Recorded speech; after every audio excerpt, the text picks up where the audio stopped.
Hello बच्चों, welcome to crash course. बच्चों, मेरी पहली वीडियो के अंदर हम लोगों ने ट्रिग्नोमेट्री का पहला क्वेश्चन और कुछ ट्रिग्नोमेट्री के बेसिक्स पढ़े थे। इस वाली वीडियो के अंदर हम लोग क्वेश्चन नंबर 2 करेंगे। देखते हैं क्वेश्चन 2 क्या है।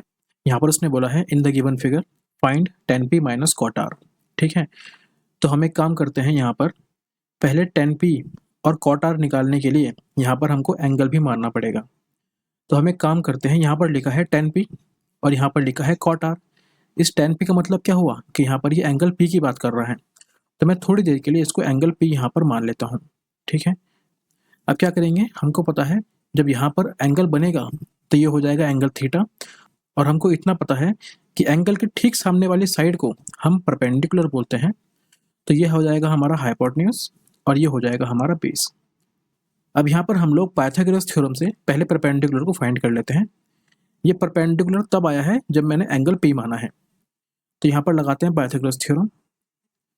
तो पाइथागोरस थ्योरम बोलता है परपेंडिकुलर का स्क्वायर प्लस बेस का square is equals to hypotenuse का स्क्वायर। यहाँ पर कितना परपेंडिकुलर है, परपेंडिकुलर हमको पता नहीं है, तो यहाँ पर p का स्क्वायर ऐसे ही आ जाएगा। प्लस कितना है बेस, बेस 12 है, तो यहाँ पे आ जाएगा 12 का square is equals to hypotenuse कितना है 13 का स्क्वायर। जब सॉल्व करेंगे तो ये हो जाएगा p square plus 144 is equals to 169। जब इस 144 को इक्वल्स टू के इधर लेकर आएंगे तो ये माइनस में आ जाएगा। यहाँ पर होगा p square is equals to 25। ये हो जाएगा p square is equals to 25। जैसे ही यहाँ से स्क्वायर कटेगा तो यहाँ पे अंडर रूट आ जाएगा, मतलब p कितना निकल कर आ जाएगा 5, मतलब कि हमारा परपेंडिकुलर आ जाएगा 5। अब अगर देखें, अगर यहाँ पर एंगल p मान रखा है तो एंगल p की बात करने पर जो मेरा परपेंडिकुलर है वो मेरा 5 है, बेस मेरा 12 है और हाइपोटेन्यूज मेरा 13 है। ठीक है, लेकिन अगर मैं यहाँ पर इस कॉट आर को देखूं तो मेरे को एंगल इस बार यहाँ पर मानना पड़ेगा, मतलब कि इस आर के पास एंगल मानना पड़ेगा थीटा। और हमको पता है एंगल के ठीक सामने होता है परपेंडिकुलर, मतलब कि इस टाइम पे ये हो जाएगा परपेंडिकुलर और ये हो जाएगा बेस, और हाइपोटेन्यूज तो अपनी जगह पर ही रहता है, वो कभी अपनी जगह चेंज नहीं करता है। मतलब कि अगर मैं एंगल आर मानता हूँ, मतलब कि एंगल आर के ऊपर मैं थीटा एंगल लगाता हूँ, तो उस केस में क्या होगा, परपेंडिकुलर हो जाएगा मेरे पास 12, बेस हो जाएगा मेरे पास 5 और हाइपोटेन्यूज हो जाएगा 13। ठीक है, अब मेरे को जो फाइंड करना है फाइंड कर लेते हैं।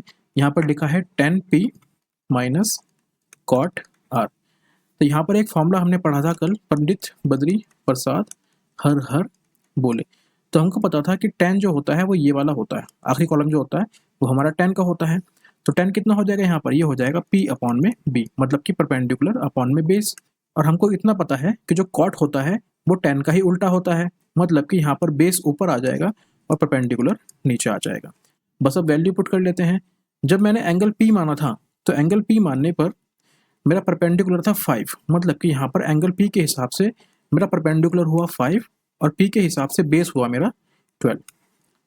ठीक, और कॉट के हिसाब से जब मैंने कॉट r माना था तो एंगल r के हिसाब से मेरा बेस हुआ 5 और परपेंडिकुलर हुआ 12। अब आप देख पा रहे होंगे 5/12 माइनस 5/12, दोनों के दोनों नंबर सेम है, एक प्लस का है एक माइनस का है, तो क्या होगा, नंबर कट जाएंगे, तो आंसर कितना आ जाएगा निकल के, आंसर आ जाएगा 0। तो इस क्वेश्चन का आंसर क्या था बच्चों, इस क्वेश्चन का आंसर है 0।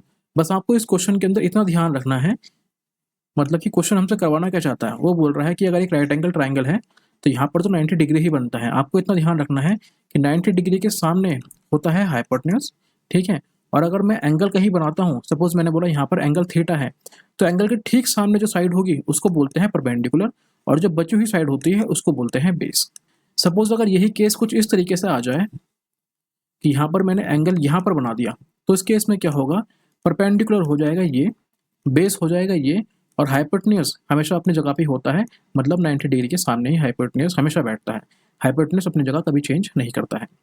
ठीक है, आशा करता हूँ आपको ये क्वेश्चन समझ में आ गया होगा, और अगर नहीं आया है तो वीडियो को रिपीट करें और दोबारा से देखें, और अगर फिर भी नहीं आता है तो मेरी वीडियो में कमेंट करें, मैं आपको क्वेश्चन दोबारा से करा दूंगा। ओके बच्चों, तब तक के लिए नमस्ते, जय हिंद।